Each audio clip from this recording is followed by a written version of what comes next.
with our reporter Tobias Chenji concerning the closure of schools following the directive by the government. And not Patrick Omimo, but Tobias Chenji.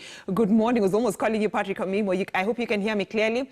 Now let's talk about, the closure of the schools and probably the challenges some of the boarding schools are facing when it comes to students being at home by Wednesday latest.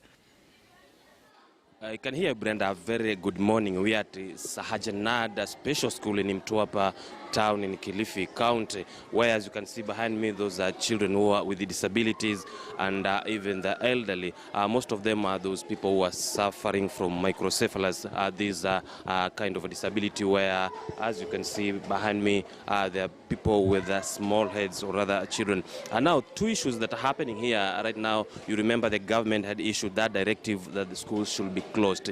The school has a population of around 1,500 people. And most of the children here have known this place as their home. Some of them have been here for the last 20 years and even rather 30 years. But I'll be just speaking with someone here to just tell us if they have any plans of closing this school due to that directive by the ministry and also by the government. And at the same time, there is a second issue concerning, there is a court matter here where there is a robbery incident that happened concerning some cash. And there's a matter that is in the court, and now because they don't know the fate that lies with that court process, because now most of the court cases are not happening at the moment. Karibu katika mahojiano yetu ya moja kwa moja. Tuanze na majina yako tu, tuelezewe nani, kisha tuambie labda mna mpango wote wa kufunga shule hii. Thank you very much. My name is Mohammed Amir. I'm one of the people that is overseeing the well-doing of this school.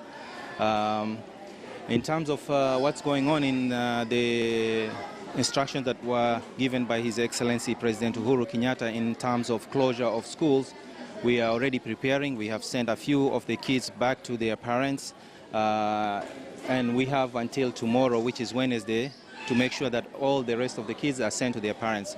However, some of the kids will end up remaining with us because they are orphans and they are disabled, and they don't have any place to go. So I'm pretty sure that we'll be left with at least less than 100, but more than 50 or 60 children that will remain here with us due to the fact that they don't have parents. We are abiding by the rules. We are going to make sure that when they go home that we provide, because we are a charity organization overseen by Mr. Hasmukh Patel, who is the CEO of Mombasa Cement. Is the one who's funding everything in this school. We are going to make sure that when the kids go back to their homes, we are going to provide enough food to support them throughout this issue that is happening. And also, the ones that are going to be here, we are going to ensure that we follow all the precautionary measures that are set by the government in terms of ensuring that we protect ourselves from the disease that we have been warned about. Okay. Thanks a lot. With me also is one of the students. I'm told he's 20 years old, and he just has a plea that he wants to make to the President of the Republic of Kenya. What's your name? My name is Stephen Wandoho. Yes. So what is the plea that you wanted to make across the country?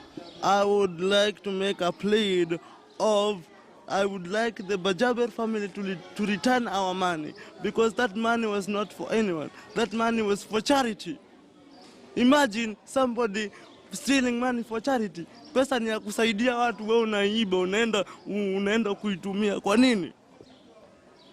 So I would like to pledge to Nurdin Haji himself to make sure that these people return our money and they are disciplined for what they have done. And Your Excellency the President, you promised us nobody can do bad and go scot-free. We want the Bajaber family to be disciplined and let them return our money. Thank you. Okay, thanks a lot. Well, that's the plea from the special school here in Mtwapa, just concerning those two issues that I've talked about concerning matters in court, and also the issue to do the directive that was given by the government about the closure of schools across the country. Back to in studio.